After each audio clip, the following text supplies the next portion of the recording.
Bonjour everyone, welcome to another diecast showcase, and today's showcase will be a humble haul for Humpday.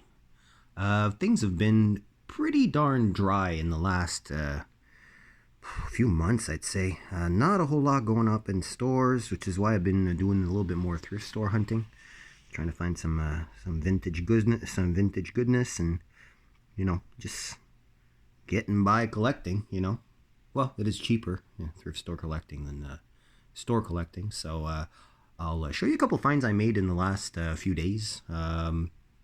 Nothing crazy. A few moderately interesting pieces. Some a little bit more interesting. But yeah, so first and foremost, a small thrift store haul where I picked up a few miscellaneous branded castings. I did pick up a couple Maistos. They're more for filler, basically. But first one I picked up was this average condition little Maisto school bus. Your classic school bus that, anyways, kind of looks like I used to see when I was going to like high school and grade school and whatnot. So yeah, it's pretty good casting. Looks like a Mac front, maybe. Not a whole lot of detail, but still a pretty well done little cast. And you have the little stoplight that's smack on the door, which is kind of weird because I believe it should be on the other side of the bus. Yeah, it should be on the side where the driver sits so as to be visible when the bus is parked. So either this is right-hand drive, which I highly doubt because this is typically American school bus design, but or North American, should I say. We have the same in Canada. But yeah, and you got those old school 5-arch Matchbox wheels that were recycled under the MC Toy branding before it became Maisto. And yeah, there you go. Seems to be something around a 1/100 scale, I'd say, approximately. But yeah, it's not a bad cast. Not a bad cast at all. I'll put this one here. Next, next and last Maisto that we're going to be checking out today. This little Mini Cooper. It's not an S because you don't have that front air intake for the supercharged and turbo versions. So this would be a Mini Cooper. Just a Cooper, I guess. Could be maybe like a Mini 1, which is a really basic model that you guys in Europe did get. But yeah, not a bad cast. It's pretty heavy too. Pretty hefty. I believe I have one of these in British racing green. But, I kind of detailed it out a little bit. So it's nice to have a stock one. It's a 2001 Mini Cooper. There you go. And, yeah, not... is this actually a Maisto? Or is it a Motor Max? I think it's a Motor Max based on the wheels. I think this is more like a Motor Max, but there's no branding under it.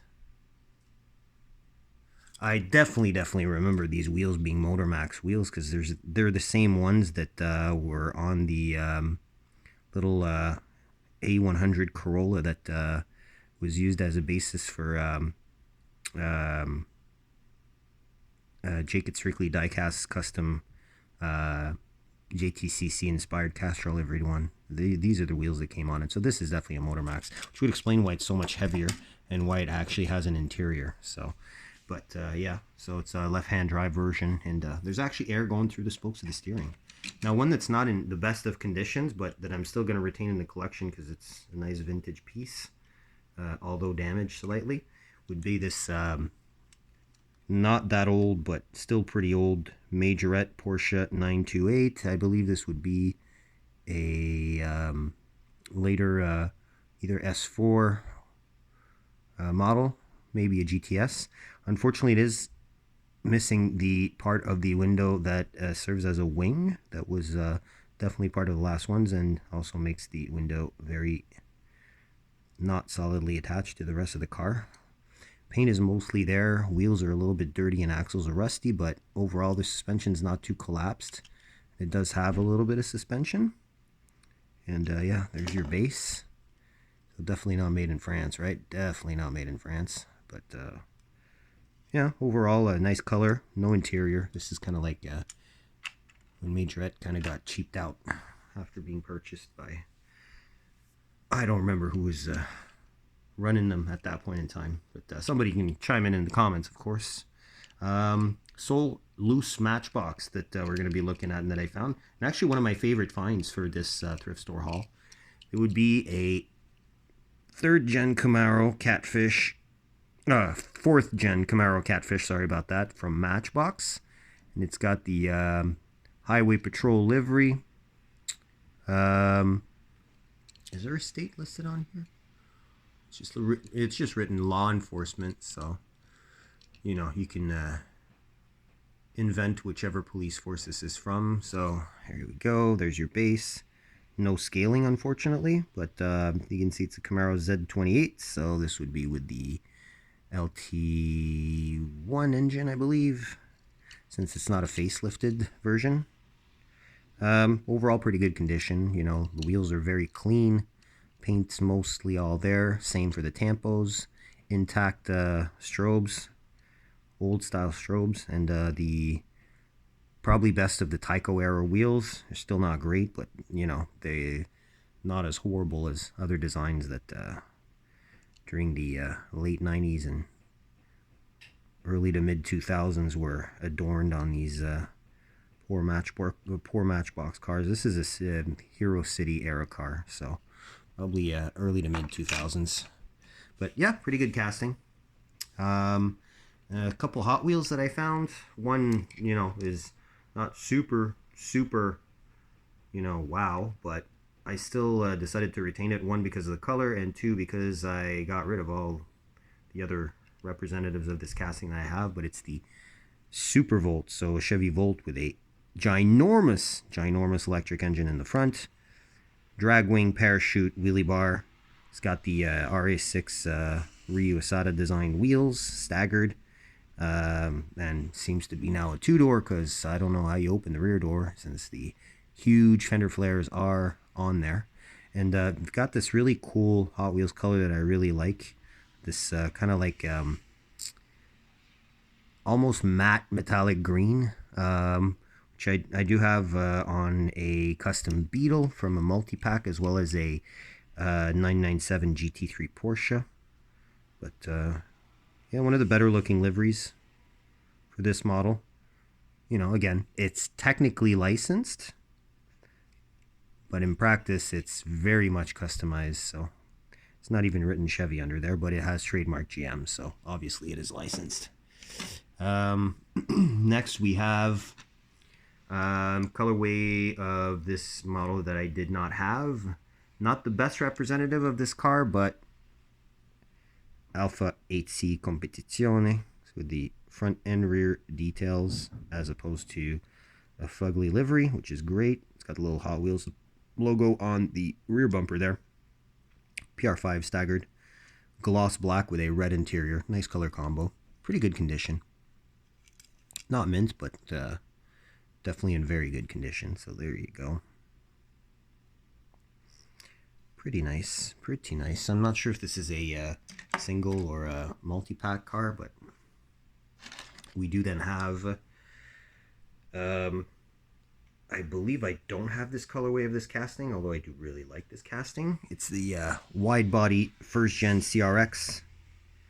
Love the colorway with the red, yellow, green, green lipped small diameter OH5, red base, which lends itself to a little trim work on the bottom of the car, lip and side skirts. It's got the Honda logo on the back, which is really cool. No front and rear deets, but what I like about this casting is, one, the wide body really makes me think of the Mugen period wide body kits used on the race cars. And secondly, it's very hard to see through this very tinted window, but it is actually rear engined. Which would explain also this indentation in the front hood, because that's probably now only dedicated to cooling and maybe fueling. So nice casting overall. Matte black works well, and it's cool to have another variation of this that I don't think I have, and if I do have, it's No, actually, I know I don't have it because the one I'm thinking of that I have is a dark blue variation that kind of has similar tampo work. Last two loose cars we're going to be checking out if we're talking about thrift store finds. Um, my second favorite find, because it's a more vintage one a little bit, is this little VW Beetle with the very groovy graphics on there, very 90s. Big five dot wheels in the back, smaller ones in the front, and you've got the little chassis inserts for the front lights. And this is a metal based casting. As you can see, it's got a 1988 licensing date, but it's older than 1988 for sure. Newer, sorry, than 1988. It's got a nice white, pearl white finish, and I love the fact that the metal base does lend itself to the bumpers, making it a little bit more authentic. It's got the weird green, bluish green tinted lights. Kind of matches well with the livery, and you've got the oval rear, so not the old split windows and not the larger, 70s and onwards, larger window ones. So it's kind of probably like a early 50s, late 60s bug. So, but very cool nonetheless. And last find, the Lucy's, at least. We're going to be looking at my favorite find of this haul because one, it's in almost pristine blister pull condition, and two, it's just one of those weird castings that you wonder what inspired Hot Wheels to choose this as a casting. And it's the Brazilian market Chevy Opala SS Coupe, which is what Brazil got for muscle cars. And this thing is minty fresh. I mean, the tampos have slight rub on them, but the wheels are red chrome, as you can see, 5 spokes, everything's there. All the edges are pretty much chip free. And the only chip that I've managed to find is a tiny, tiny, tiny one that you can see on the lip of the hood towards the passenger side front light. But yeah, that's pretty much the only damage that I can see, as mentioned. Maybe a little bit of tamper rub, but I mean, a lot of these you pull from the blister and there's tamper rub, so I mean, that could very well have been like that when it was on the card.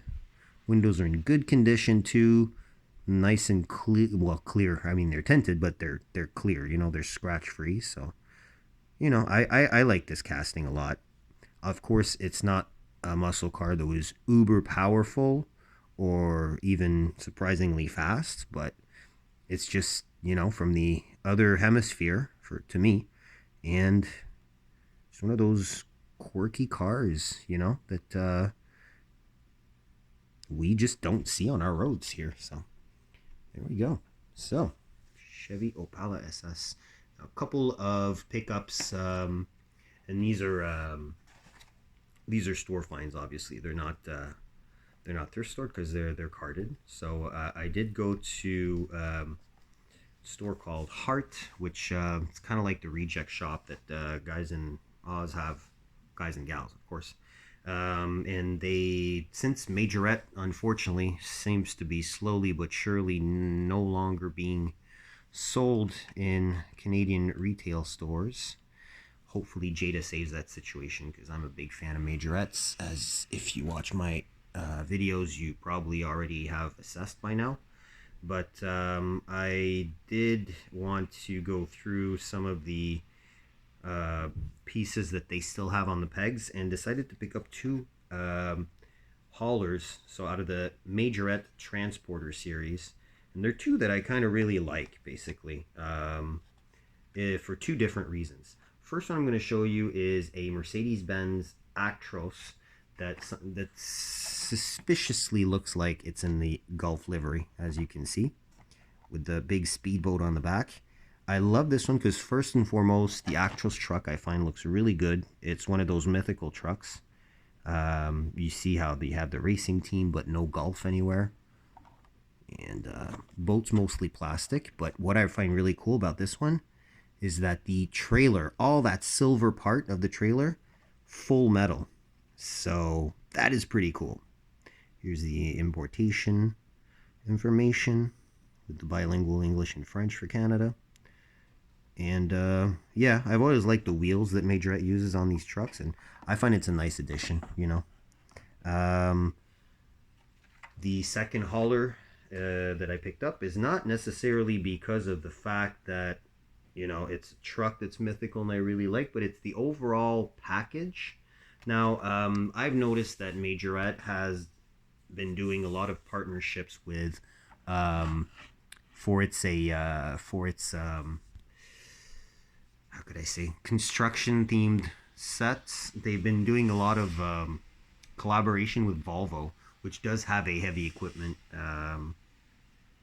division. We don't see a whole lot of them up here in North America, as it's mostly American brands that represent the fleet of work vehicles. But look at this set, how cool it is. It's a Volvo truck with a Volvo excavator as well. So both Volvos. I'm not sure what the model of the truck is, to be honest with you. Just zoom in on this guy. There you go. Got a little Volvo logo on the front. And yeah, as mentioned, look at that excavator.